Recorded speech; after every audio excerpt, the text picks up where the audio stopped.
देख रहे हैं दूर देहात न्यूज में आपके साथ पलक। किसान संवाद एवं कवि सम्मेलन के सफल समापन के पश्चात किसान संवाद का कार्यक्रम श्री वीके त्यागी जी के संजय विहार मेरठ रोड स्थित आवास पर किया गया।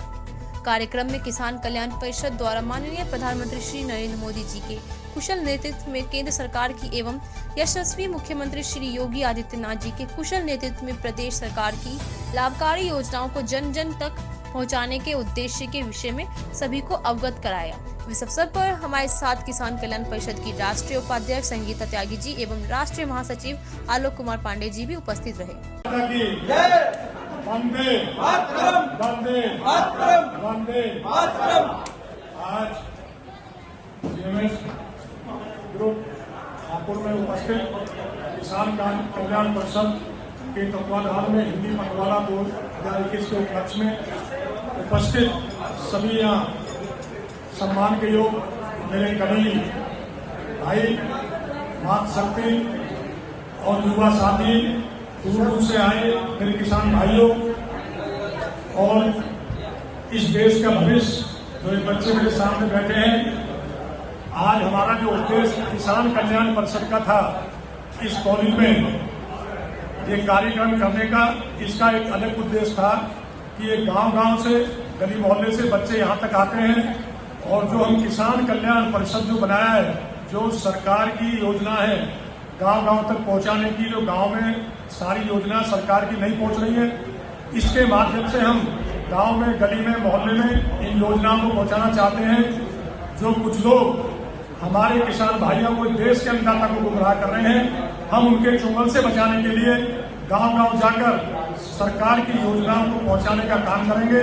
और जो प्रधानमंत्री नरेंद्र मोदी जी ने 2022 तक संकल्प लिया है किसान की आय दोगुनी कैसी हो, तो उसके उपलक्ष्य में हमारे पास जितनी भी योजना है गांव-गांव जाकर बताने का हमारे संगठन के लोग, हम अब खेती के उसमें जो पारंपरिक खेती हमारी होती थी हम लोग उसको भूल गए।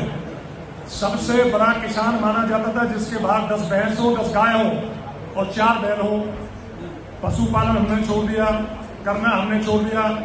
तो इसलिए किसान को जागरूक करने के लिए हमने ये संगोल की कंपनी गांव-गांव जाकर गली मोहल्ले में और यहाँ पर पधारे सभी किसान भाइयों को, सभी बहनों को, सभी मेरे प्यारे बच्चों को बहुत बहुत धन्यवाद। और आज दीनदयाल उपाध्याय जी की जयंती है, मैं उनके चरणों में नमन करता हूँ। जय हो, जय हिंद, जय भारत, भारत माता की। बच्चों, मेरे से सब लोग छोटे भी यहाँ बैठे हैं, बड़े भी बैठे हैं। जब भी हम भारत माता की जय बोलते हैं, क्यों बोलते हैं? किसी बच्चे को पता है हम भारत माता की जय क्यों बोलते हैं?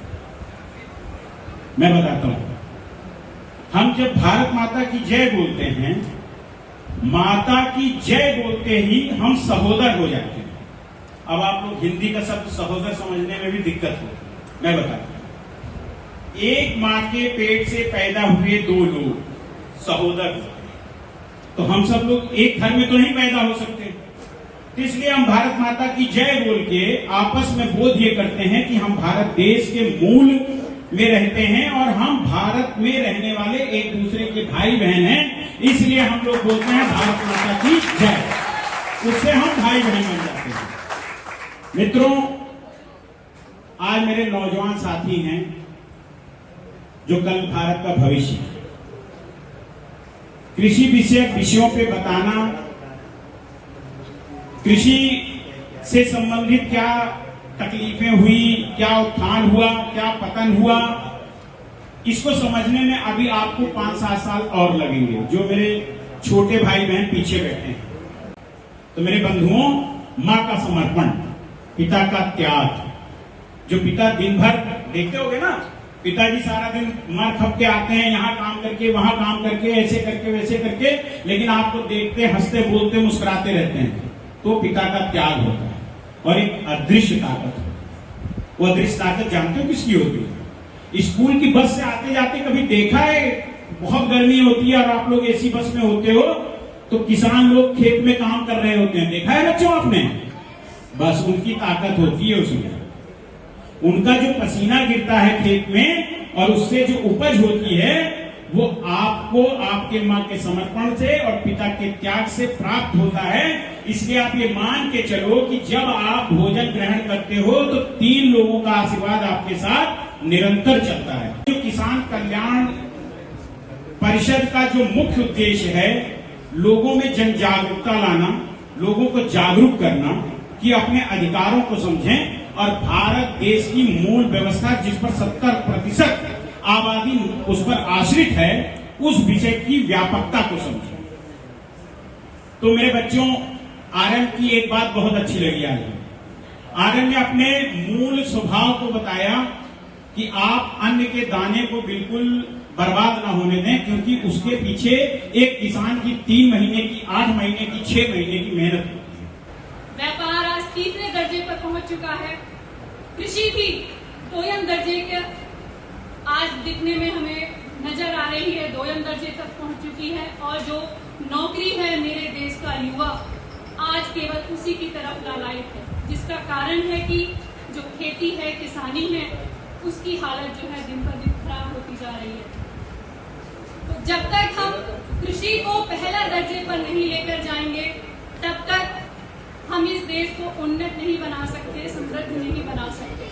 तो उसके लिए जरूरी है कि हमें खेती से संबंधित जितनी भी सरकारी योजनाएं हैं उन्हें रूट लेवल तक पहुंचाना है, क्योंकि इतिहास गवाह है कि भारत जो कृषि कर रहा है वो सिंधु घाटी सभ्यता से चली आ रही है। मेरे गांव आरंभ से ही आत्मनिर्भर थे, सारी जरूरतें वो खुद पूरी कर लिया करते थे, लेकिन बीच के कालखंड की वजह से, विदेशी आक्रमणकारियों की वजह से यहाँ के लघु उद्योग, कुटीर उद्योग सब समाप्त कर दिए गए, जिसकी वजह से जो कृषि है वो दिन पर दिन दयनीय स्थिति में पहुंच गई।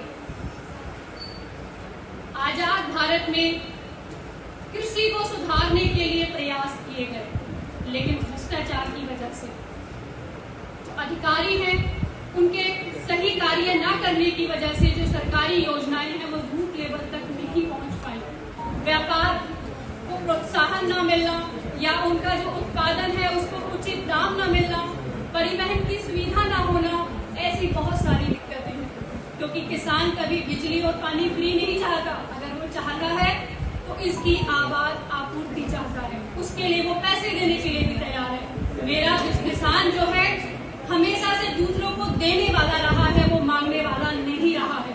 तो उसके लिए हमें जरूरत है कि जितनी भी सरकारी योजनाएं हैं, चाहे वो किसान कल्याण से समर्पित फसल बीमा हो, चाहे बंबू मिशन हो, चाहे बागवानी हो, और चाहे बाजार को जोड़ने का कोई क्रम हो, उन सबसे जब तक वो लाभान्वित नहीं होगा, उसका फायदा नहीं उठाएगा, तब तक उसकी स्थिति में सुधार नहीं हो सकता।